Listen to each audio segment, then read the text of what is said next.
Buenos días a todos, a todas. Me complace dar inicio a un interesante panel que será ahora en torno al crédito en el retail y la innovación. El moderador de este panel será Manuel Piñeros, ejecutivo de TransUnion.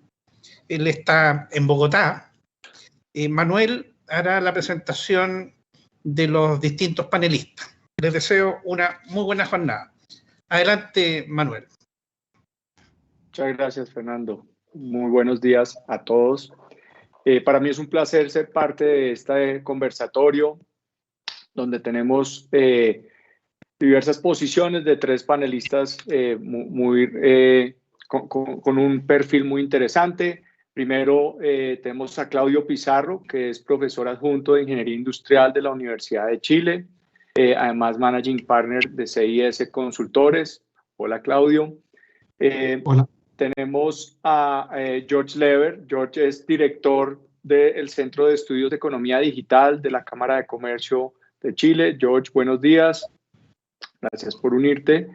Y finalmente tenemos a Jaime Córdoba. Jaime es gerente de riesgo y cobranza de Tarjeta Cruz Verde. Jaime, bienvenido. Muchas gracias por la invitación. Bueno, muchas gracias. Entonces, como bien lo mencionaba ahorita Fernando, tenemos un panel donde la idea es hablar de la salud del crédito en el retail en Chile.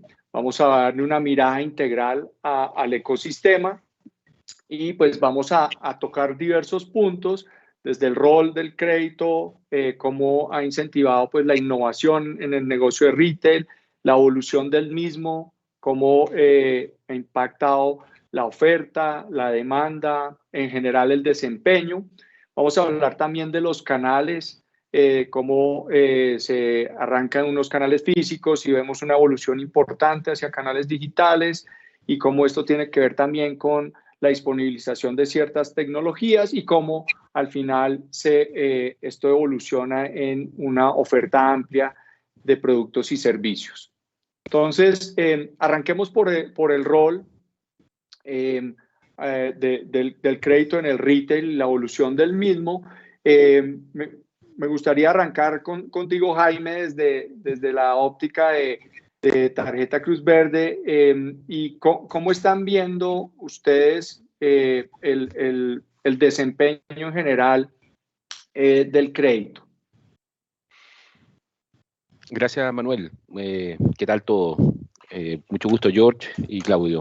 Bueno, yo creo que lo primero es que hay que tener una visión integral de lo que es el negocio. Es la piedra fundamental como para poder entender el desempeño del crédito. Paradójicamente, no es un negocio que se tiene que ver en forma aislada, sino es un negocio que es un complementador de lo que es el retail. El retail le agrega valor al negocio financiero y el negocio financiero, a su vez, le agrega valor al retail. Y esa combinatoria es probablemente lo que hace que este sea un negocio que sea con una importante transaccionalidad y además que sea una clave del éxito, la complementariedad entre uno y el otro. En ese sentido, y yendo hacia tu pregunta, la evolución del crédito en este ámbito yo creo que ha tenido una transformación extremadamente significativa en el tiempo. Si nosotros nos remontamos hace 10 años atrás o 15 años atrás, esta industria probablemente tenía una estructura y una estrategia de funcionamiento radicalmente distinta a la que es hoy día. En su momento, en estos ámbitos, lo que uno veía era evaluaciones prácticamente caso a caso, con toma de decisiones que eran centralizadas, con un área de riesgo que estaba totalmente divorciada y distanciada de las áreas de negocio, en donde probablemente existía la cultura del negocio que era tratar de desarrollar negocio y la vista de riesgo que era tratar de evitar los problemas. En la medida que esto ha ido evolucionando, han ocurrido 2 o 3 grandes cambios. Lo primero, una irrupción extremadamente importante de lo que es los canales digitales, las herramientas tecnológicas, el uso de la información que permite tener un nivel de sofisticación en la predictibilidad del riesgo. Y esto no es menor, porque a la medida que uno tiene un negocio que es automatizado, liviano, simple de cara al cliente y con un riesgo razonablemente acotado, permite tener un modelo de negocio que ya no es centrado en el producto, ni centrado en los canales, sino centrado en el cliente. Y eso fue un cambio radical desde mi punto de vista, que motivó y obligó que las gerencias de riesgo y las gerencias comerciales ya no estuvieran tan distanciadas, sino empezaran a complementarse, a unirse y a tener una visión de negocio común. Y en ese momento, cuando hay una visión de negocio común, con un negocio en donde el centro está en el cliente y con un nivel de riesgo predecible, es donde realmente la evolución de esta industria empieza a tener un crecimiento muy significativo, que es lo que se ha visto previo a la pandemia. De acuerdo, gracias, Jaime. Claudio, George, si quieran agregar algo a esta visión general. George, por favor. Gracias, Claudio. Hola, buenos días. Bueno, concuerdo totalmente con lo que mencionó Jaime. Describió muy bien cómo ha sido esta transición, este proceso, esta trayectoria. Es algo que está ocurriendo.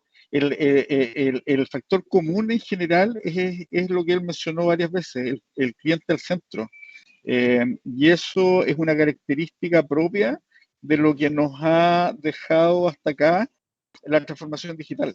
En general, en todos los mercados donde se ha adoptado con mayor intensidad la transformación digital, son mercados en los cuales el cliente ha adquirido una posición relativa de poder y el negocio se ha vuelto en torno, digamos, a sus necesidades en forma manifiesta, que es una parte, yo creo, bastante natural de pasar de la economía industrial a la digital, ¿no es cierto? La economía industrial que plantea muchas restricciones desde el punto de vista productivo, ¿no es cierto?, y de customización, que la economía digital contribuye a resolverlo, ¿eh? Y esa visión más proactiva desde el punto de vista de la gestión comercial versus la de riesgo y la complementación entre ambas, yo creo que también es una marca de eso, e insisto que es algo que ocurre que está ocurriendo en todos los sectores de la economía. Yo solamente le agregaría el componente que tiene una particularidad muy especial en el caso de nuestro país, que es el hecho de que el desarrollo de la industria del crédito, del retail, es bastante prematuro en sus inicios, o sea, parte, digamos, con bastante adelantado respecto de lo que hoy día estamos viendo que las fintech están permitiendo, por ejemplo, que ocurra a nivel global, ¿eh? Esta lógica en que es mucho más fácil tener una relación con el cliente, donde el componente crédito se transforma en un componente, entre comillas, incrustado, embebido, natural, ¿no es cierto? Ya no es un proceso distinto, sino que forma parte de la relación natural con el cliente. Y en eso yo creo que hay que reconocer y hay que aquilatar la importancia de que nuestro país, en tiempos predigitales, digamos, fue capaz de construir una industria del crédito directo en casas comerciales que ayudó a masificar el acceso al crédito, ¿verdad? Esa yo creo que es una gran característica y que nos deja muy bien posicionados de cara a, o sea, fue un factor competitivo fuertísimo durante los años 90, por ejemplo, en la incursión internacional de retailers chilenos y en la competitividad local de esos mismos retailers, ¿no es cierto? Y que nos dejó además muy bien preparados para enfrentar este proceso donde ya, como decía recién y como lo mencionaba muy bien Jaime, esto es parte del proceso de negocio natural, digamos, y nadie en esta industria podría plantearse no ser parte de él. De acuerdo, de acuerdo. Claudio, ¿algunos comentarios? A mí me gustaría plantear una mirada como de futuro. Efectivamente, la historia habla bien de lo que fue el desarrollo del retail financiero en nuestro país, con una integración muy fuerte, como decía Jaime, entre el mundo comercial y el mundo del crédito, y efectivamente con mucha interdependencia, ¿ya? Dicho eso, George algo plantea en relación a la fintech. Yo creo que la mirada de futuro es decir, esta cuestión va a ser una disrupción muy fuerte, se van a desacoplar en muchos aspectos el negocio del crédito con el negocio del retail tal cual lo conocemos, y se van a abrir opciones de financiamiento nuevas, donde vía los ecosistemas digitales yo voy a lograr esa integración ahora en muy distintas aristas. Entonces lo que termina ocurriendo es que se derriban barreras y por lo tanto nuevos incumbentes, lo cual abre un escenario radicalmente distinto y creo que tremendamente desafiante, porque los históricos, llamémoslo así, van a tener que desarrollar en esta nueva cancha, con nuevos jugadores, con nuevas reglas, donde el crédito va a estar mucho más disponible, donde yo voy a dar acceso a mi comportamiento digital, por lo tanto los scores de crédito van a tener otros parámetros muy distintos, otro modelamiento, donde de alguna manera cómo tú te mueves, porque hoy día nos tienen vía el GPS del celular, saben dónde nos movemos, saben nuestra navegación, pueden saber nuestras compras, todo esto bajo lógica de permisividad, ¿verdad? Entonces lo que quiero transmitir es que creo que lo interesante, el partido del futuro, que está además a la vuelta de la esquina, abre una conversación radicalmente nueva. Y eso significa que es el retail con muy distintas modalidades de crédito, el crédito con muy distintas modalidades de retail, y por lo tanto un escenario bien fascinante. De acuerdo. Y en el negocio en el que yo estoy, ve uno, afortunadamente tengo acceso a ver clientes de múltiples verticales, y hace poco hablaba con el gerente de innovación, vicepresidente de innovación de un banco muy grande en la región, y él me decía, mire, yo estoy trabajando en crear banking as a service, que creo va muy en línea con lo que estás mencionando, Claudio, porque a partir de esto se empieza a utilizar esa herramienta de banca, de creación de crédito en una cantidad de ecosistemas. Entonces ellos básicamente se buscan insertar en todo esto, desacoplando lo que mencionabas antes de esa relación casi que uno a uno retail crédito, y entonces entran una serie de jugadores. Lo mismo lo veía en el espacio de las fintechs, y ahorita nos devolvemos a hablar de lo que está pasando allí, porque también genera unos retos importantes en términos del desempeño de la cartera. Quiero tocar este punto un poco, porque no es menor lo que Chile, por ejemplo, que trae una experiencia tan amplia, y lo hablamos cuando estamos antes de comenzar el panel, la cantidad de tarjetas que hoy en día puede tener una persona, siendo la tarjeta uno de los únicos productos, no el único producto, sino uno de los productos del portafolio. ¿Cómo estamos viendo el desempeño en términos de los consumidores ahorita? Y Jaime, vuelvo y arranco por ti, porque sé que estás más cercano, me interesa, y después que nos vayamos más a hablar también, y como bien lo menciona Claudio, de este panorama de innovación que va a ahondar más en la disponibilidad de productos y servicios. Gracias, Manuel. Mira, yo quiero, antes de responder a la pregunta, hacerme cargo del desafío que planteó George. Creo que es tremendamente poderoso, estructural el comentario que hace George. Y yo lo vivo en carne propia. Estamos a puertas de vivir una transformación nueva en el mundo del crédito, que es la irrupción de las fintech. ¿Y cómo se va a complementar eso con hoy día las entidades que están tradicionalmente otorgando el crédito? Esto probablemente es como cuando nosotros pasamos a ocupar los scores versus la evaluación caso a caso por juicio experto, en donde uno dejó que un algoritmo tomara el 80% de las decisiones de crédito y no el 100% como estaba antes. Yo siento que aquí hay un desafío muy de la mano, principalmente porque, hacer un modelo predictivo es una cosa, y cambiar un modelo de negocio es radicalmente distinto. En un modelo predictivo con más información de georreferenciación, de hábitos y uso de contactabilidad, de qué redes sociales yo ocupo, ¿no verdad?, va a tener una capacidad predictiva importante. Pero si nos quedamos solo en eso, en donde yo voy a poder puntuar con mucho más asertividad a un cliente, estamos hablando de barroquismo. Lo que viene no es solo eso, es cómo hoy día mi modelo de negocio evoluciona hacia una nueva dimensión. Y ese es un cambio estructural importante, sobre todo para las áreas de riesgo, porque las personas que no hemos desarrollado en riesgo, no es porque somos amantes del riesgo, probablemente porque somos adversos al riesgo.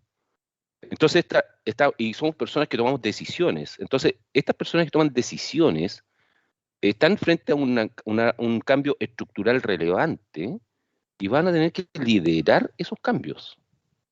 Y ese es un desafío en sí mismo. y aquí probablemente nos salimos del mundo de la estadística, del mundo de la política de crédito, de los scores, las colas estocásticas y todos los temas duros, y empezamos a hablar de temas blandos.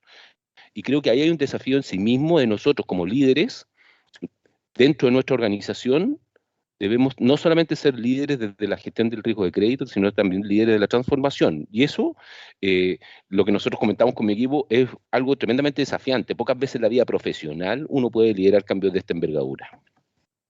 Ahora, creo, por eso, George, creo que lo que tú planteas es una visión de futuro. Efectivamente, estamos a un paso de eso. Hay que ver también cómo las fintech se suscriben hacia las entidades que hoy día están y cómo las fintech van a soportar las nuevas regulaciones. Creo que eso es un aspecto en donde hay mucho por escribir aún. Pero por lo tanto, sí, hay un horizonte que es tremendamente motivador para aquellos que nos gustan los desafíos. Ahora, respecto al comportamiento de las carteras, yo siento que yo diría que hay 2 o 3 ámbitos de acción importantes. Hay un comportamiento de cartera que claramente es distinto cuando las áreas de riesgo están disociadas de las áreas comerciales. En donde cuando las personas, y estamos como modelo de negocio centrado en el producto o en el canal. Creo que ahí, bajo ese punto de vista del modelo de negocio o la estrategia de negocio, cuando los equipos no están coherentemente coordinados, cuando los incentivos tampoco están coherentemente asignados, el nivel de riesgo de las carteras se dispara. Se dispara y es distinto. ¿Por qué? Porque efectivamente cuando hay zonas vacías, siempre en las áreas comerciales o las áreas de negocio encuentran esas zonas vacías para poder prospectar y desarrollar su nivel de meta y alcanzar sus objetivos, y eso provoca espacios en donde el riesgo normalmente se dispara. En mi opinión, una cartera con un riesgo controlado es cuando hay un negocio detrás, un área comercial, un área de riesgo que están complementadas, ya no focalizada en el producto, sino focalizado en el cliente, en donde los buenos clientes, donde uno tiene el perfilamiento y quiere tener ese cliente, ya no solamente basta con que la política de crédito diga quién es efectivamente la persona que tiene que tomar el crédito, sino además que el cliente, cuando diga sí quiero, toda la organización esté disponible para ello. Si quiere decir sí quiero desde su celular, que apriete un botón y que su deseo sea cumplido. Si quiere decir si quiero desde la web, lo haga desde el teléfono, desde el lugar físico en el retail. Y eso significa que hay una coherencia dentro del negocio para poder aprovechar ese momento de verdad.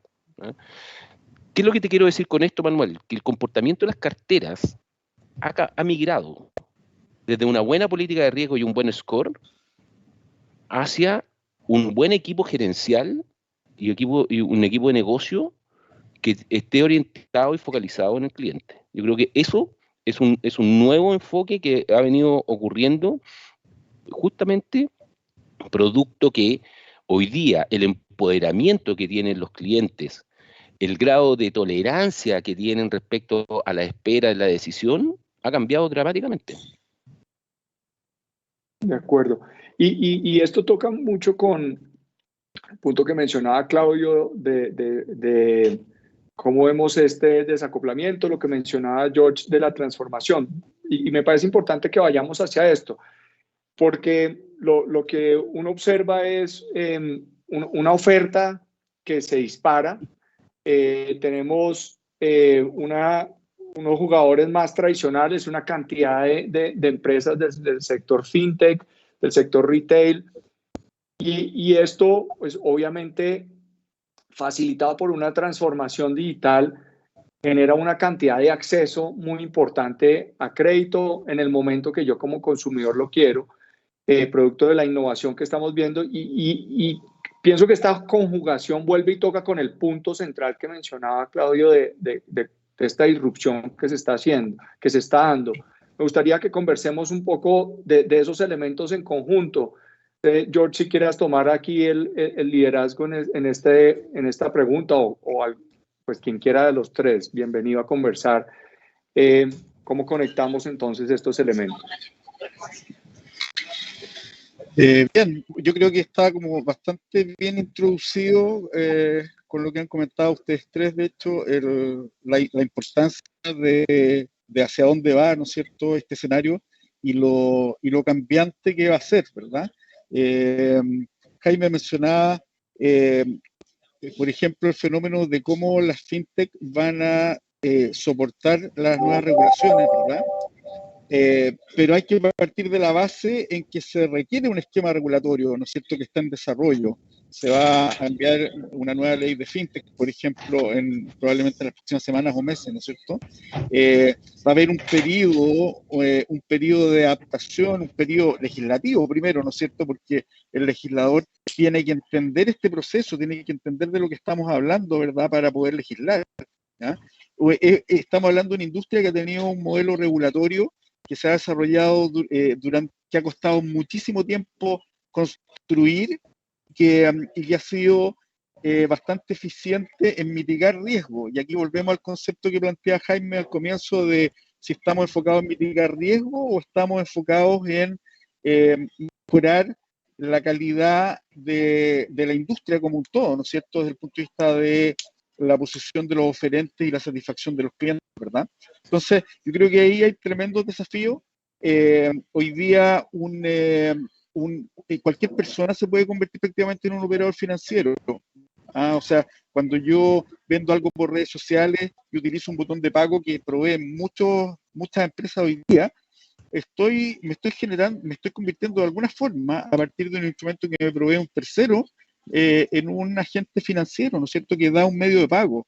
Si ese medio de pago tiene además la posibilidad es un medio de crédito, también estoy otorgándole indirectamente crédito o el operador financiero le está otorgando indirectamente a través mío crédito a mi cliente, ¿verdad? Entonces, hoy día hay muchos hay muchos nuevos modelos, que es lo más importante. El grado de innovación es gigantesco, como decía Claudio hace un momento también, y la lógica, la estructura del mercado se va a tener que adaptar, ¿no es cierto? Entonces, y ahí iba con el comentario de Jaime respecto de cómo toleran los nuevos entrantes las nuevas regulaciones, esa pregunta yo la complementaría también con cómo lo toleran los incumbentes tradicionales, ¿no es cierto?, porque van a tener que adaptarse a un escenario donde necesariamente tenemos que llegar a un punto en que las barreras de entrada caigan violentamente, porque cuando esta cantidad, esta diversidad de instrumentos y de posibilidades y de nuevos productos financieros, a través, por ejemplo, de modelos de colaboración, plataformas colaborativas que hoy día permiten que peer-to-peer, las personas se presten dinero, por ejemplo, ¿cómo consideramos eso dentro del modelo regulatorio? De hecho, hay plataformas que se dedican a eso que han sido perseguidas judicialmente por los reguladores financieros en nuestro país. Entonces es un escenario tremendamente complejo, pero que tiene que terminar en un escenario que mencionó, que no me equivoco, Jaime, en el sentido de que el cliente al final puede disponer de la cantidad de instrumentos que necesite.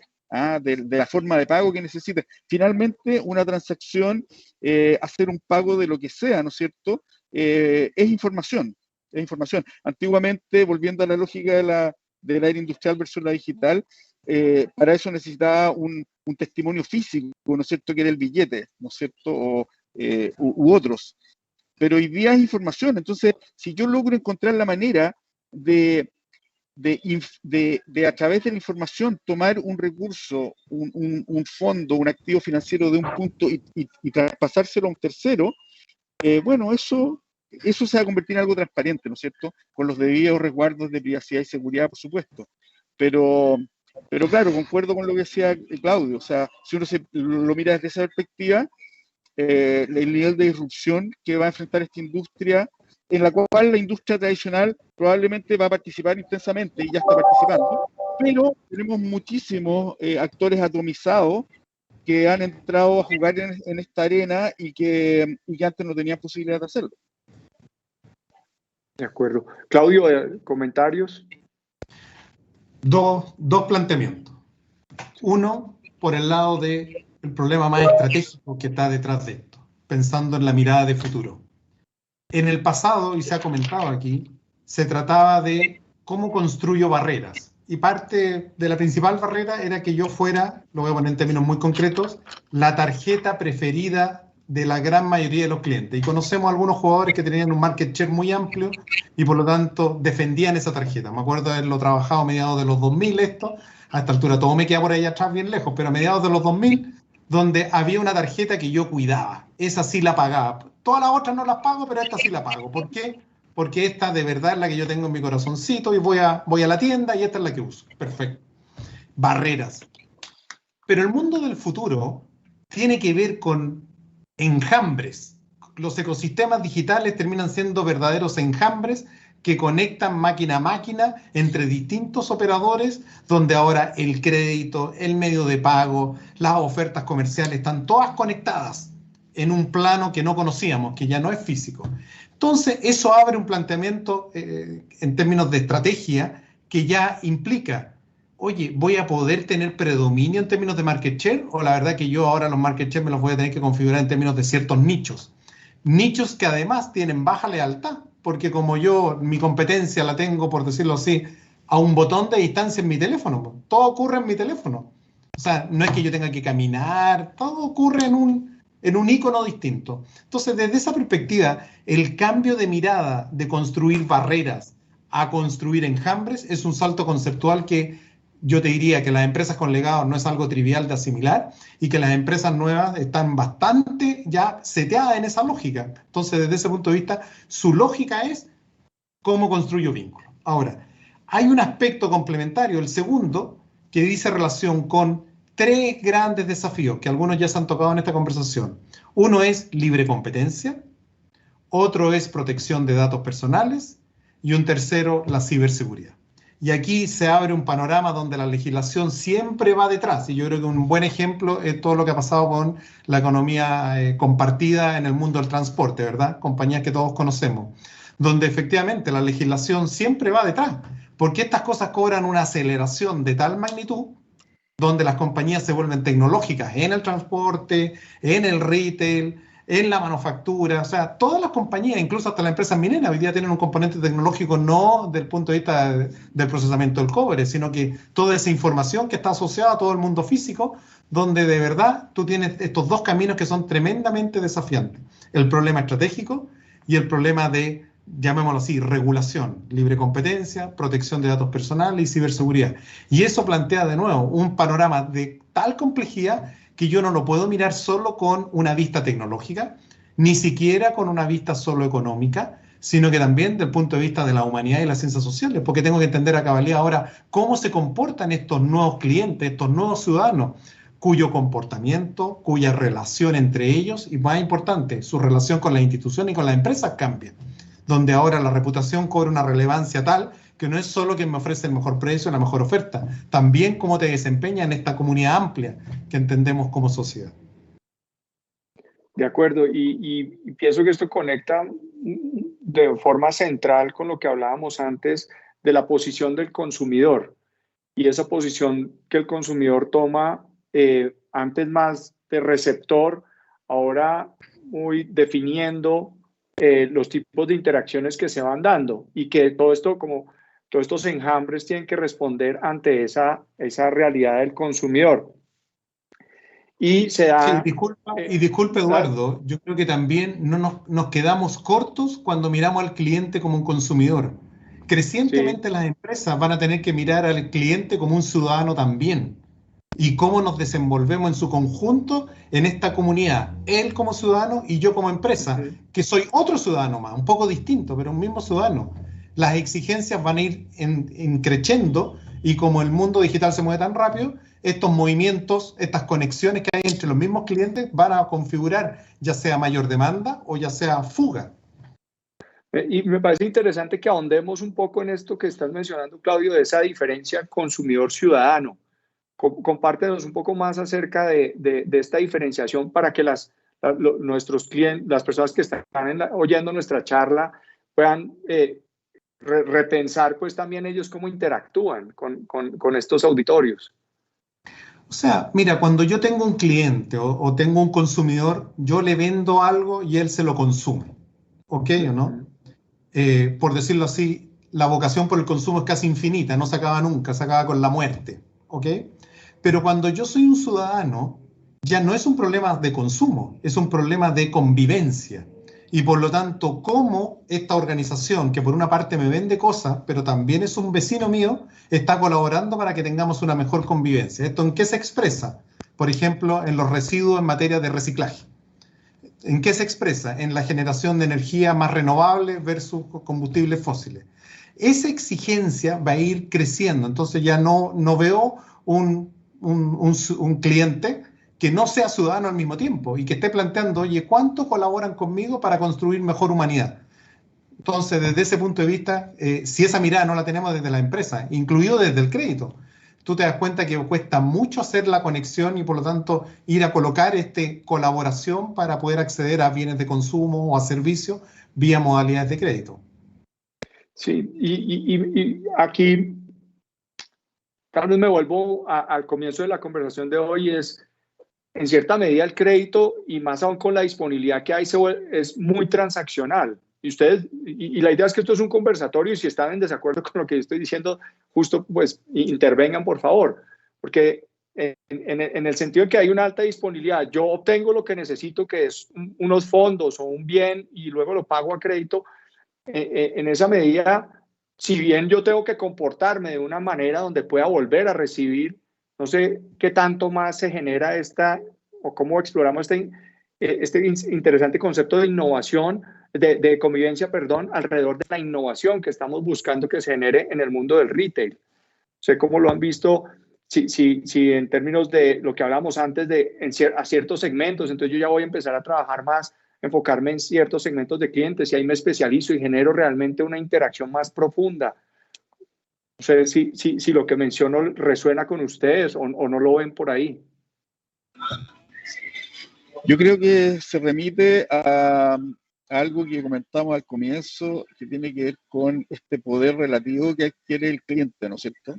En la relación cliente-proveedor y las nuevas aspiraciones que surgen dentro de esa nueva posición de poder. Y al final se transforma en algo que es como indisoluble, ¿eh? Es decir, claro, analíticamente uno puede clasificar a los agentes con los que interactúa, los puede clasificar como proveedores, como clientes, como partes del ecosistema, facilitadores, como proveedores de financiamiento, como proveedores de políticas públicas, pero al final todo esto es un continuo, ¿no es cierto? Y en la medida en que tenemos mayores aspiraciones y en que tenemos mayor poder para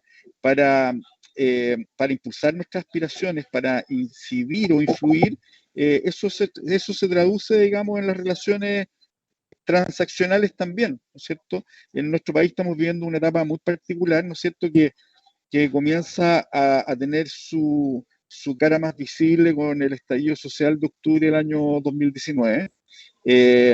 Y ese estallido que no solamente se da en Chile, porque en Chile se da con unas características particulares, pero en general vemos a través del planeta distintos tipos de manifestaciones de ese tipo, ¿no es cierto?, que son finalmente manifestaciones en el sentido de que la economía digital de alguna forma nos educó y nos hizo entender que tenemos un poder relativo respecto a del mundo con el que interactuamos, ¿no es cierto? O sea, yo puedo tomar decisiones de consumo, yo puedo tomar decisiones de sostenibilidad, yo puedo tomar decisiones de educación, tengo más poder para tomar esas decisiones y interactúo de una forma mucho más eficiente con todos mis proveedores o agentes que intervienen en cómo yo me interactúo con este mundo, ¿no es cierto? Pero en el mundo del ciudadano que menciona Claudio, me encuentro con que en el mundo de la democracia, por ejemplo, no he adquirido en estos 20 o 30 años, no he adquirido mayor poder del que tenía en los años 80, fines de los 80 o comienzos de los 90. Entonces, se produce como un cortocircuito, ¿ah? Y yo creo que ahí es donde desde la política también hay que entenderlo, ¿no es cierto? O sea, los sistemas de participación democrática en los cuales, a los cuales nos ayudamos son estos mercados con actores tradicionales, digamos, que se tienen que transformar también. Solamente las relaciones transaccionales se transforman transforman, sino que las relaciones sociales, políticas, de convivencia democráticas también se tienen que transformar, y yo creo que ahí es donde se produce este como cortocircuito. Y claro, parte de las víctimas de este proceso son las empresas, que son percibidas como que han mejorado mucho desde el punto de vista de proveedores, pero han mejorado poco desde el punto de vista de cómo se insertan socialmente en un modelo económico-social. ¿Ah? Y ahí yo creo que tal vez me fui un poco por la rama, digamos, hice una hipérbole para llegar al punto, ¿ah? Pero ahí yo creo que finalmente uno se empieza a dar cuenta que esa persona, ese ciudadano, ese consumidor, ese actor social, tiene todas esas facetas y finalmente es una persona, ¿no es cierto? Es un lugar, es una familia, y tenemos que ponerlo al centro, finalmente, tenemos que ponerlo al centro y tenemos que hacernos cargo. La empresa hoy día tiene que demostrar que su rol en la sociedad no es solamente generar inversión y generar empleo, sino que tiene que generar bien social, ¿cierto? Y ese es un activo más difícil de contabilizar, pero más importante de aquilatar hoy día. De acuerdo, George. Y Jaime, desde lo que esto implica en el reto del día a día de manejar un negocio, administrar el riesgo, gestionar algo como tan claro como es la cobranza, ¿cómo lo ven ustedes? Pues porque sin duda son unos conceptos muy interesantes que se están dando en este momento, que obligan a estar pues viendo el negocio de ángulos que antes no teníamos tan presentes. Ciertamente, yo creo que uno de los aspectos que un capítulo que aún está por desarrollarse es ver cómo en estas nuevas tecnologías, cómo con estas nuevas incursiones en la forma de ver el cliente, el desarrollar el negocio, se va a desarrollar el riesgo de crédito. Creo que eso aún es un tema que hay un aprendizaje en práctico por ver. Acá en Chile y probablemente en toda la región, la pandemia ha provocado que las carteras de crédito tengan una reacción importante hacia lo que es el nivel de pérdida por parte justamente de los impactos que ha provocado tanto en las personas como en las naciones, el hecho del confinamiento, de las restricciones laborales y probablemente de la caída de los recursos en cada una de las personas. Si hace un año atrás uno hubiera hecho una encuesta y ver cuántos de los gestores de riesgo de crédito habían vivido una crisis económica para poder gestionar el riesgo de crédito, probablemente no todos los que están gestionando el riesgo de crédito habían vivido ya una situación así. Si este año nosotros levantamos la mano, hacemos la misma encuesta y preguntamos quién en este nuevo enjambre, como comentaba Claudio, se ha preparado para vivir una crisis de riesgo de crédito, probablemente son pocos los que están preparados en esa condición. ¿Qué es lo que te quiero decir con esto? Creo que acá uno se encuentra con las crisis. Uno se encuentra con las situaciones. Y probablemente es ahí el desafío. Es ahí el concepto de cómo están los equipos preparados para enfrentar las cosas distintas y nuevas. Y eso, yo vuelvo a insistir, en las áreas de riesgo de crédito, por naturaleza, no existen esas competencias. Por naturaleza, las personas que nos desempeñamos en el riesgo de crédito tenemos competencias que son más bien técnicas, no necesariamente competencias que son del ámbito del liderazgo, de la tolerancia a la frustración, de la presión frente a solucionar temas que son extremadamente complejos, de transmitir correctamente los mensajes. Entonces, en ese sentido, yo siento que se está generando un nuevo concepto de lo que es la gestión de riesgo. Es decir, de personas que son probablemente con un nivel técnico sólido, pero que han empezado a trabajar los temas de justamente liderazgo, desarrollo de equipos, equipos de alto rendimiento, equipos que permitan la tolerancia a la frustración. Esto de tener la tolerancia a la frustración es extremadamente importante, porque para los cambios que se han estado comentando aquí en la mesa, que lo ha comentado George y lo ha comentado Claudio, si uno no tiene la capacidad de innovar, si no tiene la capacidad de aprender, de equivocarse, de que el error sea parte del día a día y que el error forma parte del aprendizaje y de la cultura de aprendizaje de los equipos, las áreas de riesgo no van a evolucionar. Y cuando las áreas de riesgo no evolucionan, el negocio se tranca. Entonces, cuando tú, Manuel, me preguntas, oye, ¿cómo lo hacemos con las áreas de cobranza, que son áreas así tan, bueno, efectivamente, hoy día la decisión del cliente está en el teléfono, como comentaba Claudio. Y cuando nosotros, no hay mejor cobranza que un buen crédito otorgado. Cuando yo tengo la capacidad de al cliente entregarle no solamente el crédito como producto, no solamente el crédito a través del teléfono como canal, sino que tengo la capacidad de entregarle al cliente lo que él está demandando, cuando sumado a eso, la empresa con la cual el cliente está interactuando es, desde su punto de vista, es socialmente valorada, respetada, eso es el mejor mundo de la cobranza. Es cuando se logra una interacción superior. Yo ya no estoy teniendo un crédito con esta empresa, sino tengo una relación con esta empresa. Y es un cambio extremadamente significativo. Pero lo que está detrás es que las áreas tanto de negocio, operación, tecnología, de riesgo, es que tienen que tener una evolución hacia justamente lo que se comentaba acá, que es tener un enfoque de cara al cliente, un enfoque en donde el centro de esto es el cliente, y las personas que hoy día estamos liderando las áreas, no necesariamente hemos crecido en esta cultura con estas competencias. Y desde mi punto de vista, y perdón lo terrenal del comentario, aquí es donde está el desafío.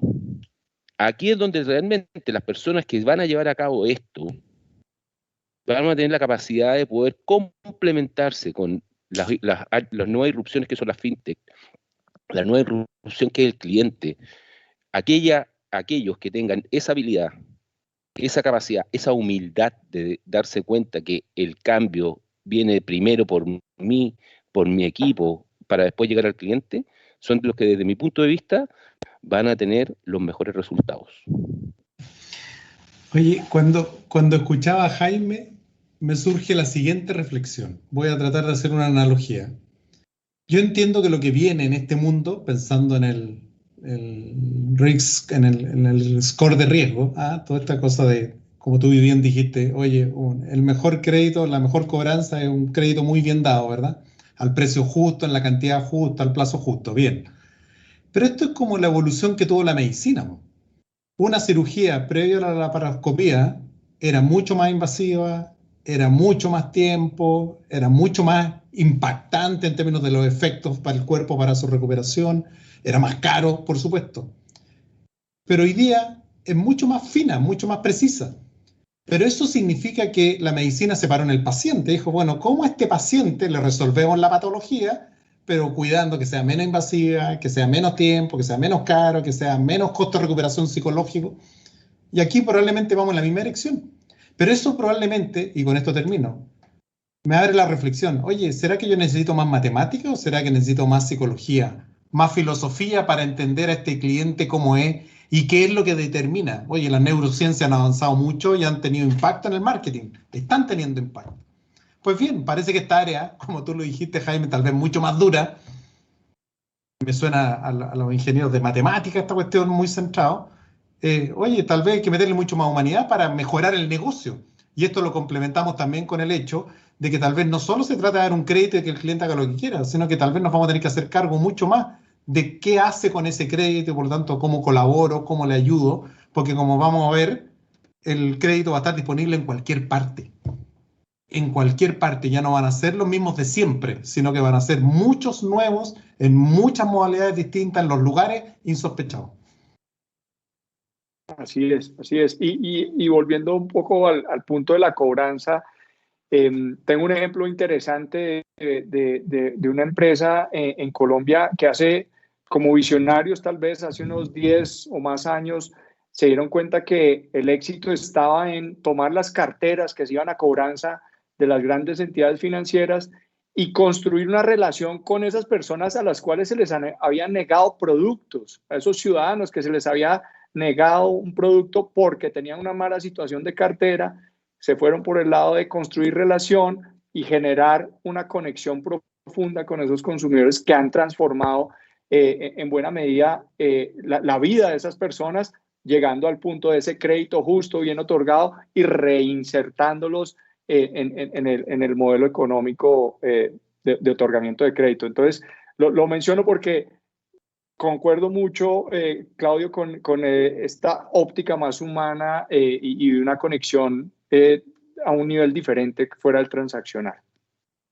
Sé que estamos ya en la recta final, pues volviendo, hemos hablado de una cantidad de temas que se disparan casi que en simultánea, donde tenemos un ciudadano con rol de consumidor, donde tenemos unos desafíos bastante importantes desde la competencia, desde la ciberseguridad, desde lo que tiene que ver con el manejo de información personal, una transformación digital que se acelera. Me gustaría darles a cada uno unos 2 minutos pues para cerrar el foro hoy, si tienen algún pensamiento que quieran compartir con la audiencia o si quieren cerramos ahorita. Por favor, indíquenos. ¿Estaríamos bien entonces? Si no hay comentarios finales. Yo solamente... Dale. Por favor, George.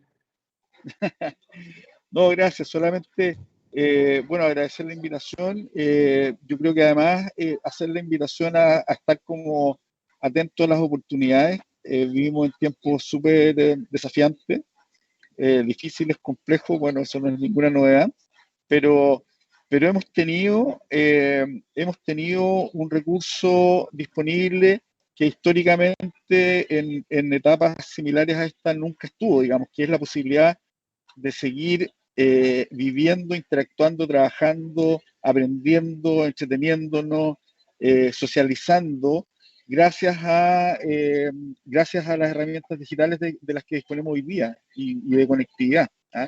Y eso yo creo que hay que valorarlo porque nos ha permitido no detener las cadenas de aprovisionamiento, no detener las cadenas de crédito, ni de consumo, etcétera. Y nos ha hecho además a adoptarlas de una manera intensa que todavía no esperábamos hacer. Entonces, hoy día tenemos que de alguna forma, construir todo el aprendizaje cultural de ese proceso, pero también tenemos que aprovechar las oportunidades que surgen. Vamos a tener tiempos difíciles en materia de empleo en nuestro país, desde el punto de vista de los cambios estructurales que están ocurriendo, pero además desde el punto de vista del espectro político y regulatorio, digamos, que se ha hecho poco amigable, digamos, a la empleabilidad. Y los modelos digitales nos permiten participar y hacernos proveedores, no solamente consumidores, sino que también proveedores de instrumentos, de herramientas, de productos, de servicios que en el pasado jamás hubiésemos imaginado. Entre ellos, por supuesto, el crédito y los servicios financieros. Así que eso, yo creo que cerrar por mi parte como haciendo un llamado a aprovechar estas oportunidades, a no verlas desde lo teórico, desde lo lejano, sino que hacernos parte de un proceso que estamos viendo y que nos llegó directamente. De acuerdo. Jaime, ¿ibas a mencionar algo? Sí, Manuel, lo voy a agradecer. Yo creo que ha sido para mí una interesante conversación. Creo que tener puntos de vista desde lo que es el ámbito de Claudio y de George es revelador. Siento que uno hoy día está viviendo una transformación. Desconozco o creo que es muy poco probable que cualquier persona tenga esa posibilidad. Hay un dicho que nosotros tenemos con mi equipo: uno puede ser espectador de la historia o puede ser el protagonista de la historia. Y en ese sentido, creo el llamado es justamente a movilizarnos y poder ser el protagonista de esta historia, con lo que eso significa, de repente desprenderse los aspectos que nos han permitido crecer durante todo este periodo de tiempo y empezar a adoptar nueva cultura, nuevas destrezas, trabajar con una visión mucho más amplia y en el fondo una suerte como de reinventarse personalmente para poder formar parte y ser protagonista de este cambio. Muchas gracias. Claudio. Oye, dar las gracias por la invitación solamente y reforzar que este mundo que estamos enfrentando es, recapitulando, yo soy muy fanático de la historia y la primera revolución industrial tuvo efectos enormes en la humanidad. Recordemos que hacia mediados del siglo XIX de alguna manera termina. Y todo lo que vino después, en particular la primera mitad del siglo XX, es tremendamente relevante para la historia de la humanidad. Dicho eso, estamos inmersos en la mitad de lo que se llama la cuarta revolución industrial. Y por eso que creo que hay que tener una mirada cada vez más amplia. O sea, sin duda que este no es un problema técnico el que tienen las organizaciones. Es un problema de humanidad, de ver cómo nos vamos a vincular, cómo vamos a realizar nuestras actividades. Así como hubo una migración del campo a las ciudades por el trabajo del campo a las fábricas, hoy día nuestra relación, nuestra capacidad de crear valor está muy condicionada por la tecnología, pero eso también por nuestras formas de relacionarnos. Y aquí creo que el crédito es fundamental, porque significa cómo le da respuesta a este nuevo cliente, pero al mismo tiempo este nuevo ciudadano. Muchas gracias. Así es. Muchas gracias a todos. Para mí, reflexión final es, asegurémonos que tenemos un buen juego de cintura todos, porque nos tenemos que ser muy hábiles en navegar estas aguas. Entonces, de mi parte, gracias a todos por el espacio. Ha sido una conversación muy edificante. Muchas gracias. Gracias. Muchas gracias.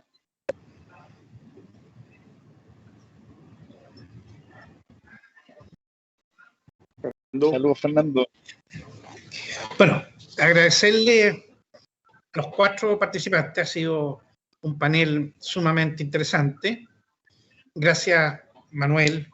Gracias, George. Gracias, Claudio. Gracias, Jaime. Así que sigan conectados, que vienen otros interesantes paneles en la tarde. Buenas tardes a todos. Hasta luego.